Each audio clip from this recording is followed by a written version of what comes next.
Hi everyone, welcome to my week 3 presentation on Code of Ethics. I'm going to go ahead and apologize now. I'm dealing with a cold, so I'll be pausing throughout the presentation for coughing and sneezing purposes.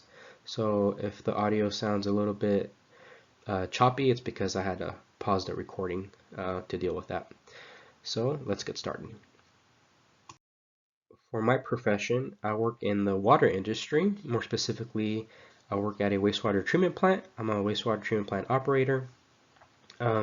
So when I try to look for the code of ethics for my municipality, they didn't have a really well-defined code of ethics on their website that I could find. So I found our a neighboring water municipality, Eastern Municipal Water District, and they had a really clear, nicely defined mission statement along with like their guiding principles, which we could refer to as their code of ethics.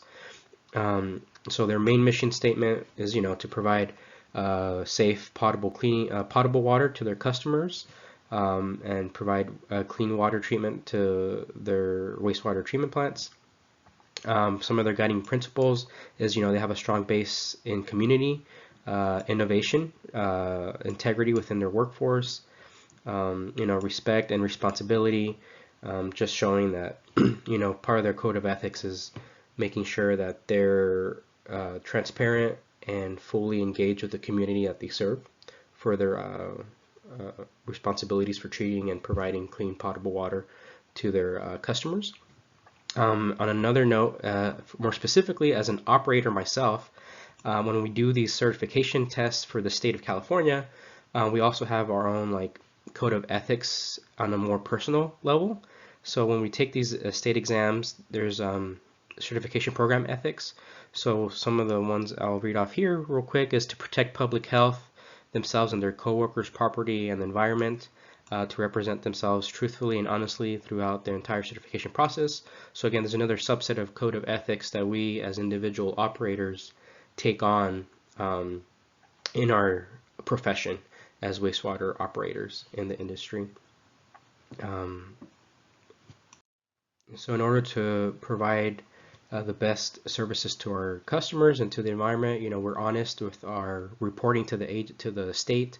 We follow all EPA regulations, and if there's any issues, then we report and we address them as soon as possible to provide clean discharge water into our environment receiving waters.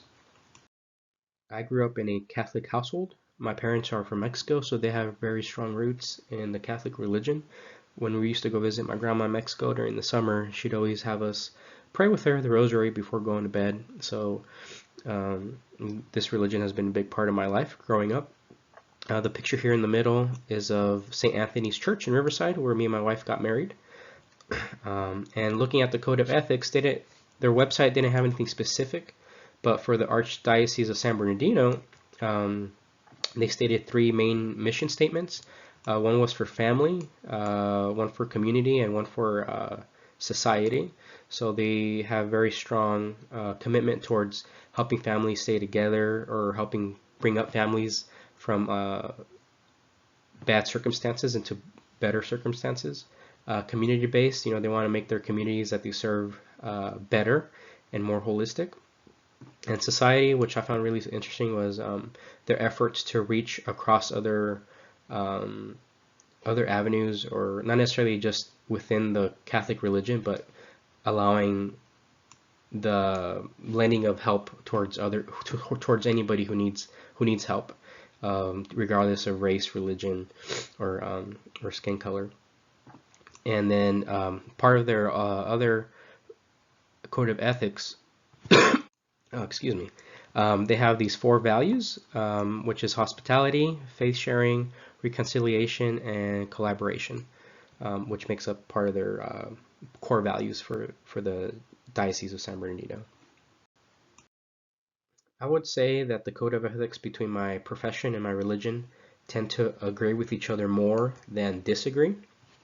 I think contractarianism is a good theory that would apply to both my profession and religion by Hobbes. So more specifically, the explicit contract would apply a lot better for water agencies are my profession. There's an explicit contract stating that the water agencies, municipalities are going to provide clean potable water and treat the wastewater from the households as long as the customers or clients pay their water utility bills every month. Whereas the religion, there's nothing forcing the church to help the poor, to feed the poor, or help families in need. It's more of an implicit contract because it's the right thing to do. They're following the word of God and helping those less fortunate than themselves. So I think Hobbes would be a good suit for both. Thanks for watching, and I hope everyone had a great week.